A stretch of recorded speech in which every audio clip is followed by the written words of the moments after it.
I'm really sorry to insult you, but your iPhone is starting to look a little bit small, at least in comparison to these. This is the iPhone 6 with a 4.7-inch display, and this is the iPhone 6 Plus with a 5.5-inch display. Yes, these have got bigger screens, but there's lots more in them too, including new cameras and NFC chips to help you kill your wallet. Both the 6 and the 6 Plus have new Retina HD displays that display far more than you've been able to see on your iPhone 5 or 5S. Like a bigger Android phone, it's great for seeing more of web pages, and Apple has added a special landscape mode for the home screen with the 6 Plus. On both phones, you can move through web pages and emails with swipes on the side. But I really prefer the smaller version for my smaller hands. The 5.6 Plus, the larger version of the two, just arrived. I'm Taylor Martin, this is Pocket Now, and this is our iPhone 6 Plus unboxing. So this is it. This is the iPhone 6 Plus, the larger brother to the iPhone 6, but it's pretty much what people have been begging Apple for years now, because this thing is tiny. This is the iPhone 5, and if you see in my hands, it looks just like a toy. It's so small. So everyone has been asking Apple for a larger iPhone, and as you can tell from the size of this box, that's exactly what we got. We got two versions this year, the iPhone 6, which is 4.7, and this one, which is the iPhone 6 Plus, at 5.5 inches. So let's get in the box and see just how big this new iPhone is. I do have a little cutting tool right here that I like to carry on my keychain. Let's get in. I do know one thing about this box already. I have not opened this, clearly.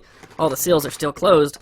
But I do know that there's no branding or no image on the box this year. It's just a little embossed or an outline of an iPhone, but no iPhone image, which is new. But as you can see, just going around the box, it's exactly what we can expect from Apple. Very plain, very toned-down packaging, and of course it's wrapped in plastic. So let's get that cut open really quickly, see what's inside the box. I bet everyone can already guess what's in the box. Of course, this is the 64 gigabyte version, so there are three this year. You have 16 64 gigabytes, and you have 128, which is very nice. I almost opted for that, but I stayed. The age-old ecosystem debate, as the iPhone 6 Plus does pack with it iOS 8, but powering it is a dual-core A8 processor clocked in at 1.4 gigahertz along with 1 gigabyte of RAM. But then, on the other hand, we have some of the best that is there to offer in the OnePlus One with the flagship standard, which is the Snapdragon 801 at 2.5 gigahertz backed by 3 gigabytes of RAM. Now, while there's an obvious difference on paper, it isn't really evident in real-world performance, which is something we've expected in iPhone versus Android already. So regardless of what you do with these phones, you'll have a smooth, quick experience.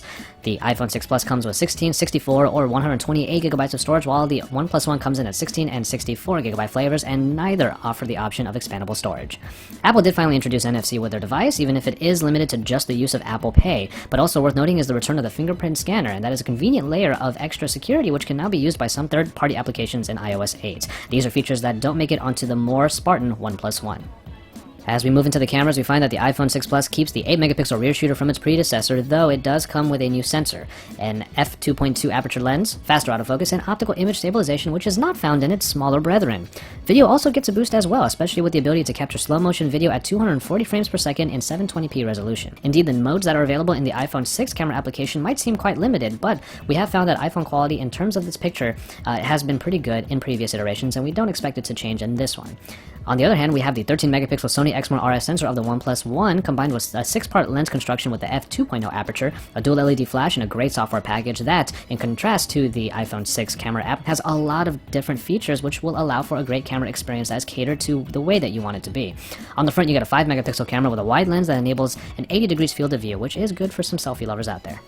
And finally, in software, we revisit iOS versus Android, but in the case of the OnePlus One, it is CyanogenMod 11S. It's basically a special release built specifically for the OnePlus One to take advantage of all of its hardware and features. You get a clean, minimalistic, stock-like experience, but get underneath the surface and you'll find a lot of customization options, not just with the device's theme engine and with its own store for the theme engine, but also for various types of gestures that are available and a lot of options to really cater the experience to what you want it to be, like Android should be.